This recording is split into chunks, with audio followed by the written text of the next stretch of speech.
Alright, so I'm making progress, and I've decided that I'm going to find some method of mounting my sander here. And I was looking about possibly making a stand or setting it in this spot here, but you really want to have access to it and be able to move it out and around it. So thinking about mounting it on the wall, but I want to be able to kind of push it out of the way when it's not in use. So what I've come up with is a swing out. I saw a version of it in Wood magazine so that I can mount this on the wall, swing it out when I'm using it with a rolling caster, and then lock it in or close it up, give me more floor space for assembly and whatnot. But first thing I'm going to do is I want to make it wide, but I'm going to rip these 2x4 down to 3 inches.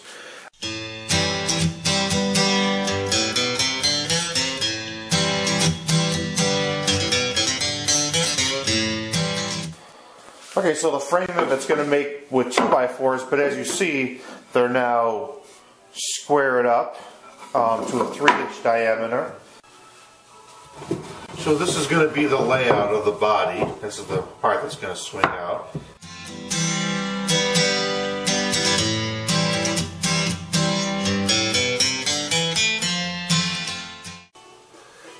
Well, here we go. Well, essentially what we have are 2 boxes, and as I stated in another video, you know, every woodworker can make a box a different way. I use the 2x ripped down to 3 inches. I painted that because it's going to go up against the wall. This is where it'll be flush on the wall. There will also be a strap clamp or strap hinge connected to each of them. It will mount to the wall here, and then of course the bottom I don't want it just to swing out freely, so I'll put a 5-inch caster on there. And this is what it should look like. Let me put this together. We'll mount it on the wall, and then I can mount the sander to the top. Let's take a look and see how it comes out.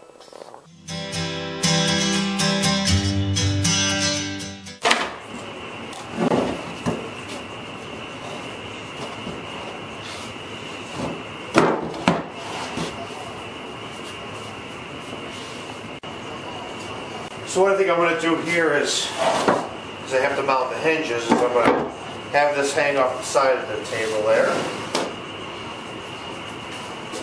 Now I can mount the hinges.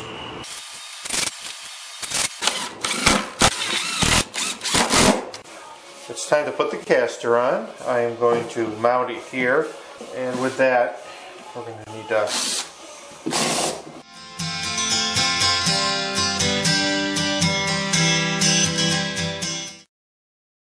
I'm sure it wouldn't bother most people, but there was a gap when this closed, so I just put a little brace in there so that when this closes, it closes sort of securely.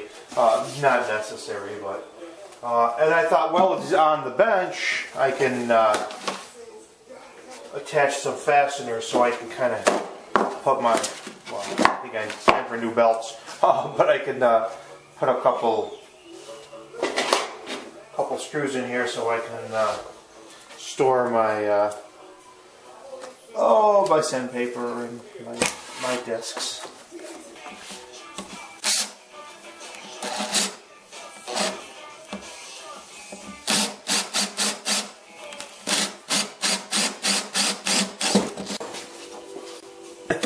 Alright, there we go.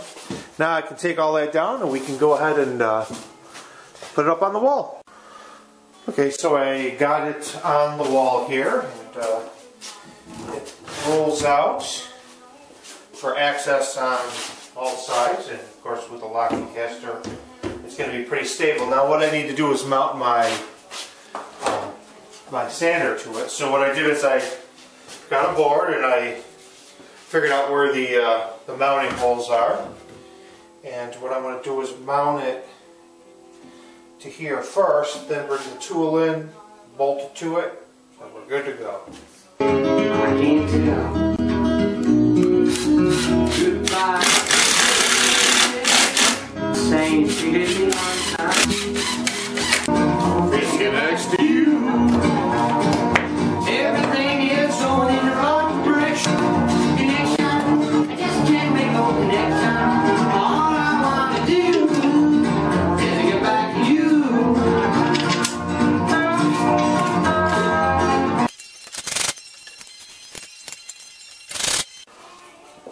Alright, well there it is mounted on the bench here.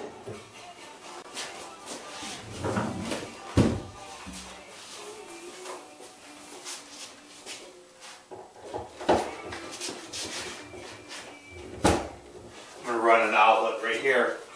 But now I can easily use this just like this, but when I need to use the belt,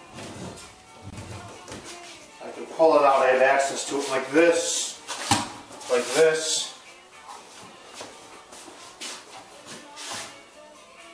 Pretty slick.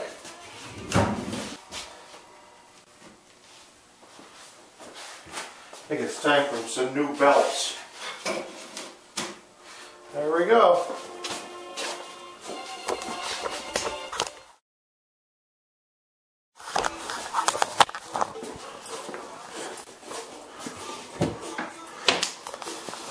See, it doesn't take very much space up in the shop.